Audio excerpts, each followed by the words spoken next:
Maida. Hadir Bu. Sylvia.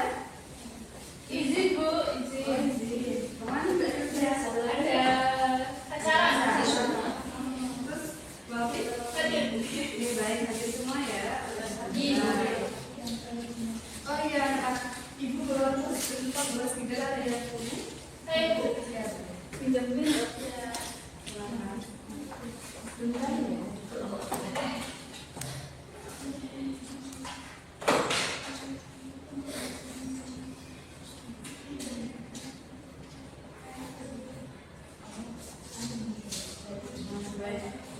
Sebelum lanjut, Ibu mau tanya, minggu kemarin kita sudah membahas materi apa ya? Ada yang masih ingat?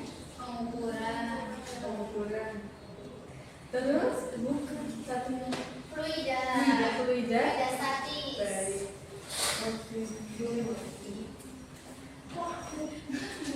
Ada yang masih ingat nggak apa itu fluida statis? Fluida statis itu fluida yang diam Ibu. Contohnya ada yang tahu? Kayak air di dalam batang. Air di dalam botol. Terus Ya. apa lagi?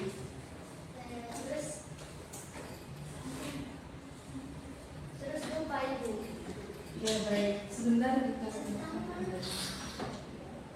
begini cekutnya kelihatan nggak? Itu pelajar sama apa? Selang yang di kita menyiram air. Pasti kalian pasti kalian di rumah kalau menyiram tanaman menggunakan selang pasti kalian memencet ujung selangnya kan? Ya. Lebih jauh jangkauannya. Jadi sudah tahu ya Pak, kita hari ini kan belajar apa? Fluida. Kalau kemarin fluida statis berarti sekarang Fluida dinamis. fluida dinamis.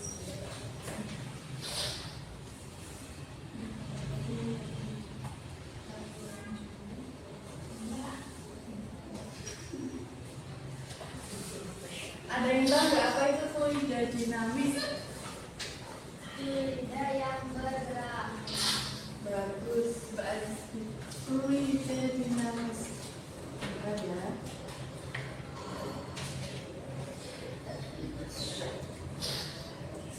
Jadi fluida dinamis itu adalah fluida baik zat cair ataupun gas yang bergerak atau mengalir. Ibu tulis dulu ya. Bisa anak-anak bisa supaya dicatat ya. Ya Ibu. Fluida dinamis adalah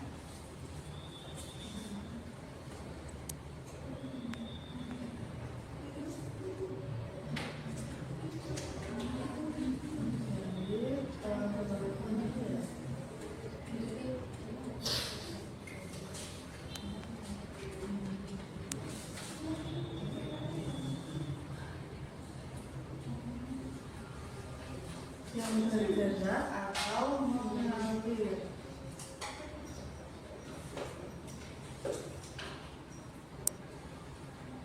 Nah, bentar. Nah, fluida dalam fluida dinamis ini sering disebut sebagai fluida ideal. Mengapa? Ada yang tahu?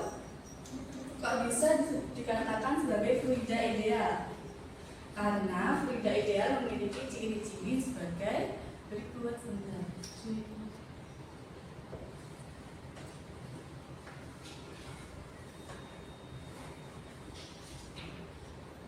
Sini aja ya.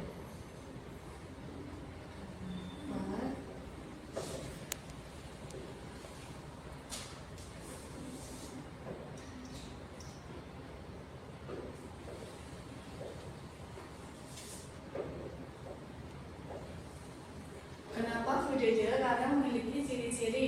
Yang pertama,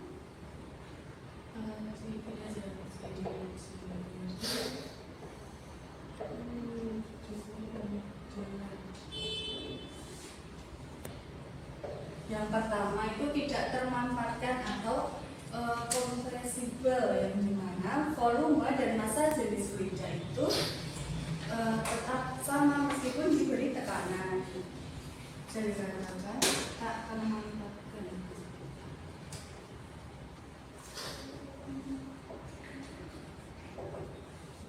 Jadi volume dan massa jenis dalam fluida itu tetap sama meskipun diberi tekanan berapapun itu, gitu ya.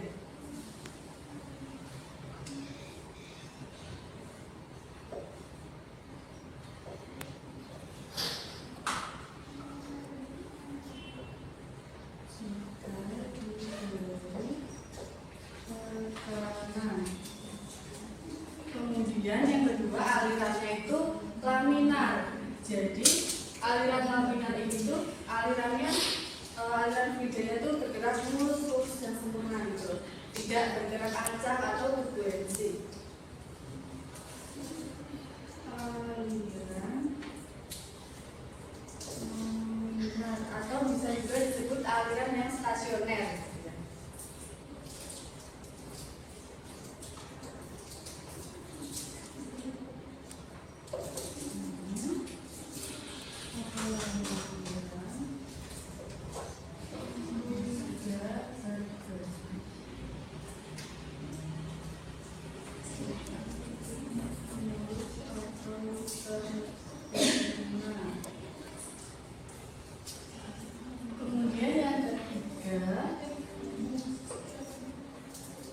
Yang ketiga tidak memiliki gaya gesek atau tidak bergesekan.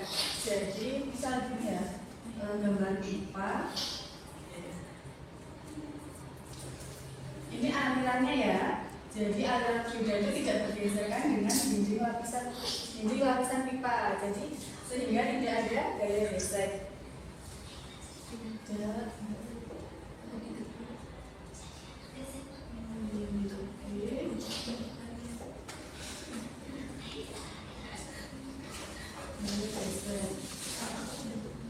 Kemudian yang terakhir itu alirannya lunak atau steady.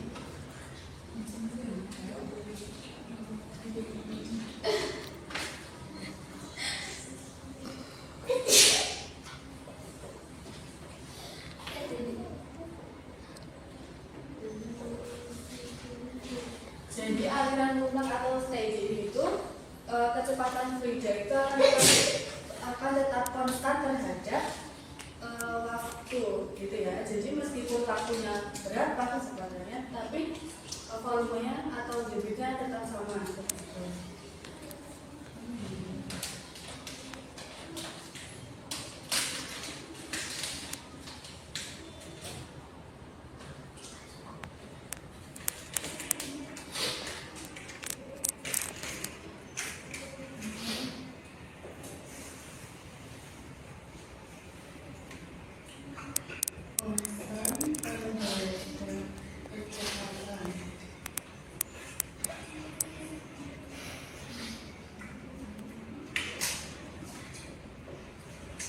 Jadi seperti ini ya, mengapa fluida itu bisa dikatakan fluida ideal.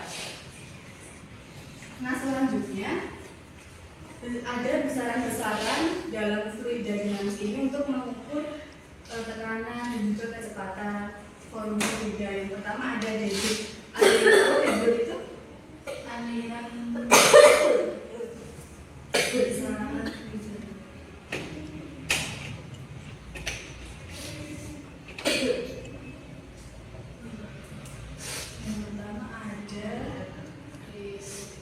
Debit atau disimbolkan dengan besar. Jadi debit itu adalah besaran yang mengukur volume jumlah volume fluida yang mengalir tiap satuan waktu, atau bisa disebut volume fluida yang mengalir pada tiap satuan waktu. Disimbolkan dengan besar.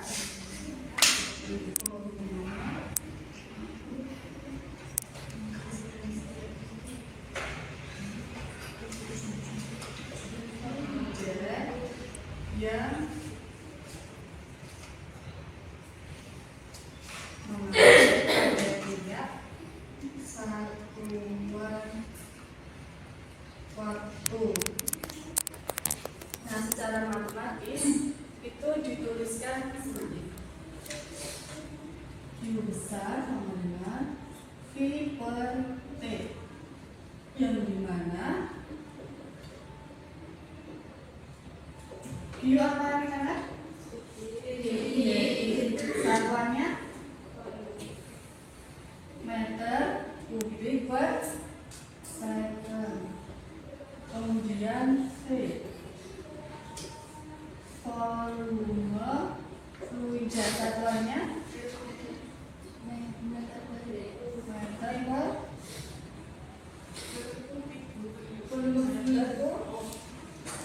bentar. Ya satuannya meter kubik. Kemudian T, satuan waktu satuannya meter ya sekon. Karena itu Nah jadi kemudian besaran selanjutnya ada persamaan kontinuitas atau yang biasa disebut asas kontinuitas.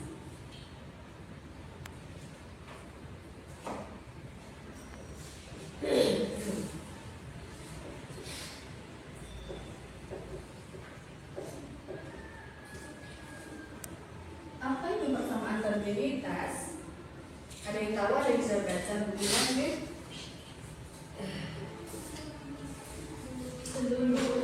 Belum pada belajar ya? Jadi persamaan kontinuitas itu adalah persamaan yang mengatur laju aliran fluida dalam pipa. Jadi itu sih ya. Persamaan kontinuitas.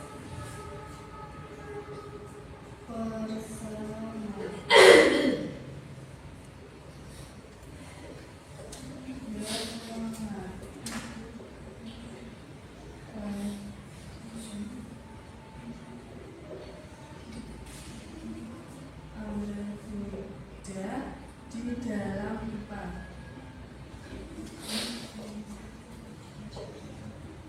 Jadi meskipun debit fluida di mana saja itu akan selalu sama meskipun pipa di itu berbeda ukuran. Nah, jadi meskipun pipanya itu semakin menyempit, tapi volumenya akan tetap sama, tetap konstan gitu. Kemudian persamaan kontinuitas dituliskan secara matematis. Secara matematisnya dituliskan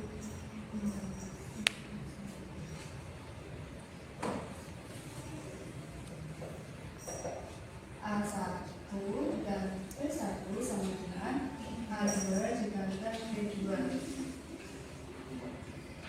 di mana A1 itu adalah luas penampang pada daerah.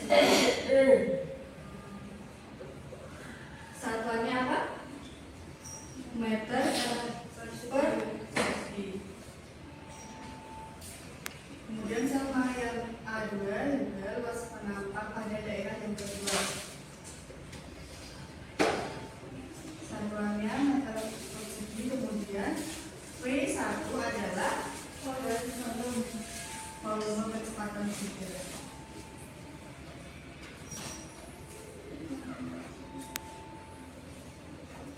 Atau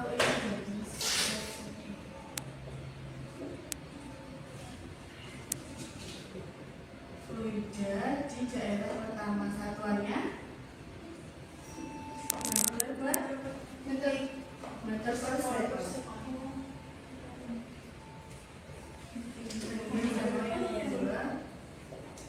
Kecepatan atau volume ya. Fluida daerah kedua satuannya meter per second. Nah, persamaan kontinuitas ini juga bisa dikatakan pada penampang yang besar itu memiliki volume yang kecil, sedangkan pada penampang yang kecil memiliki volume yang besar. Jadi laju aliran fluida itu berbanding terbalik dengan volume fluida, seperti itu. Sampai sini ada yang ditanyakan? Sudah cukup atau tolong ibu lanjut? cukup ibu. Baik, selanjutnya ibu akan membagi kalian menjadi dua kelompok ya. Di sini ada berapa anak? 8. 8. Ibu akan memberikan kalian studi kasus yang masih berkaitan dengan debit dan aksesibilitas. Untuk kelompoknya Ibu bacakan ya, tolong diperhatikan. Kelompok pertama ada Amel, Risma, Adisti, dan Wafik. Untuk kelompok kedua ada Bella, Ima, Netsa, dan Laras. Sudah silakan duduk sesuai dengan kelompoknya masing-masing ya. Baik Ibu.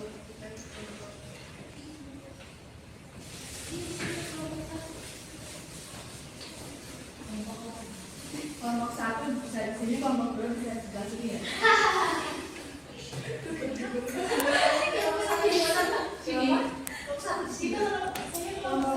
Iya, ambil kelompok 1. Bisa silakan. Ada di sini sebenarnya kelompok 1.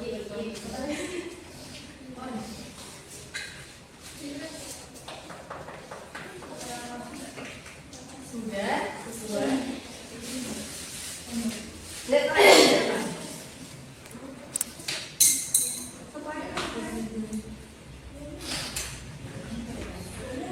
Sudah sesuai dengan kelompoknya masing-masing ya.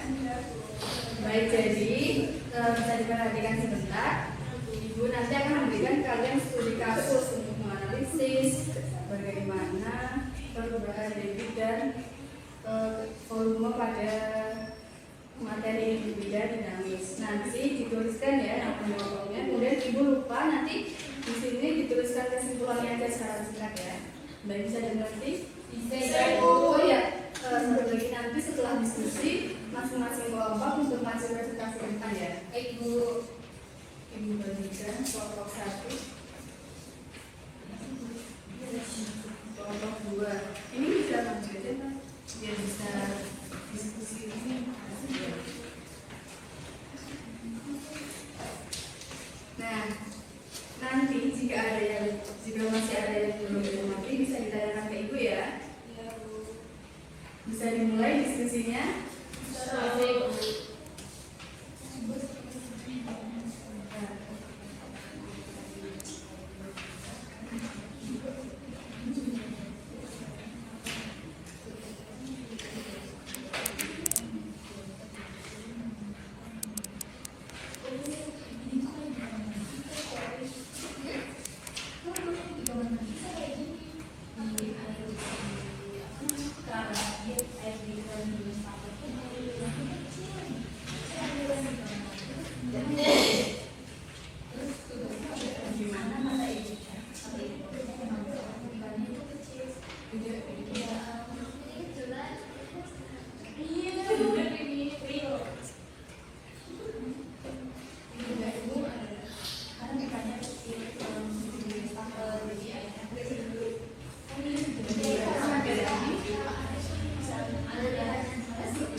jawaban. Biasanya yang dulu. Kedua. Lantai 2. Lantai nanti.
Jika sudah, bisa dari kelompok mana dulu untuk masuk ke depan presentasi? Kelompok 2. Kelompok 2 kelompok 1. 2. Yaudah, silakan kelompok 2. Iya, semuanya. Iya, semuanya.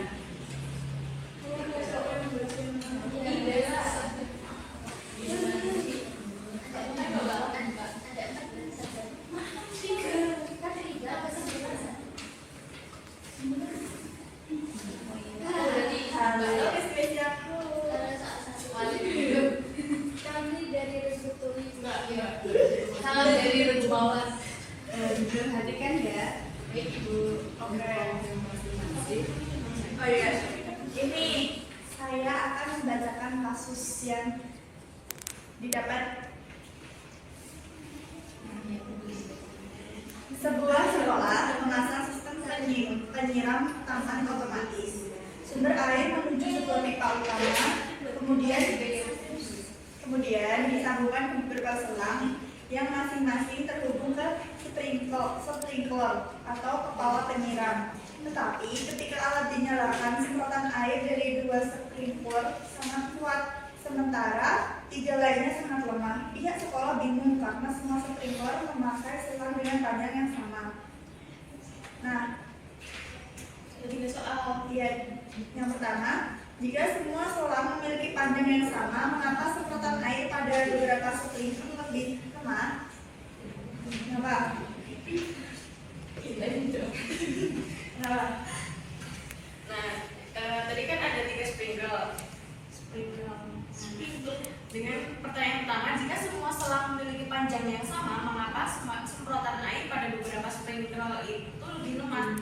Padahal panjangnya yang sama, terus permasalahannya itu di mana? Nah, jadi semprotan di beberapa sprinkler itu lebih lemah karena diameter selang atau kepala sprinkler itu ada kemungkinan berbeda, sehingga pembagian debit air yang keluar dari selang tersebut itu tidak merata meskipun panjang selang itu sama. Jadi penentu dari sprinkler itu apa namanya? Ya, penentunya itu bukan karena panjangnya, tetapi karena diameter atau luas permukaan si selangnya itu. Pertanyaan kedua. Nah, pertanyaan kedua itu Apa? Pertanyaan kedua itu menurut asas kontinuitas apa yang terjadi pada penempatan air jika suatu selang itu memiliki diameter dalam sistem yang sama. Nah itu menurut asas kontinuitas, jika diameter selangnya itu lebih kecil, maka kecepatan airnya itu akan meningkat, tetapi tekanan turunan tetapi tekanannya itu akan turun, dan sehingga semprotan sprinklernya itu menjadi lebih lemah seperti itu. Oke, baik. Pertanyaan yang ketiga yaitu apa solusi praktis yang dapat dilakukan sekolah agar semua sprinkler mendapat semprotan yang merata.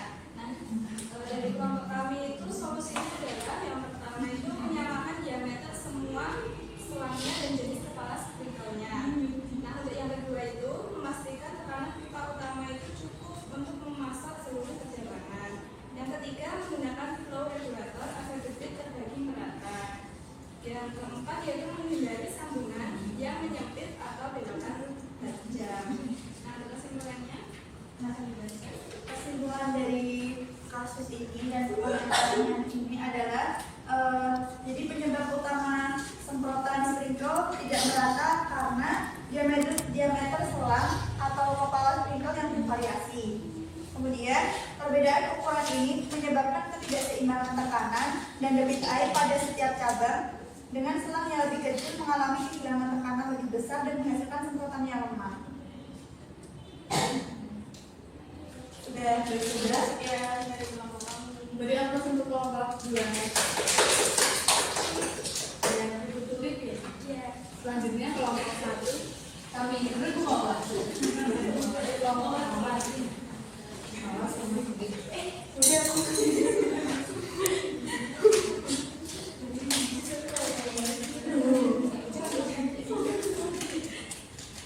Oke, jadi kami mendapatkan kasus tentang sebuah pipa yang ada di sekolahan.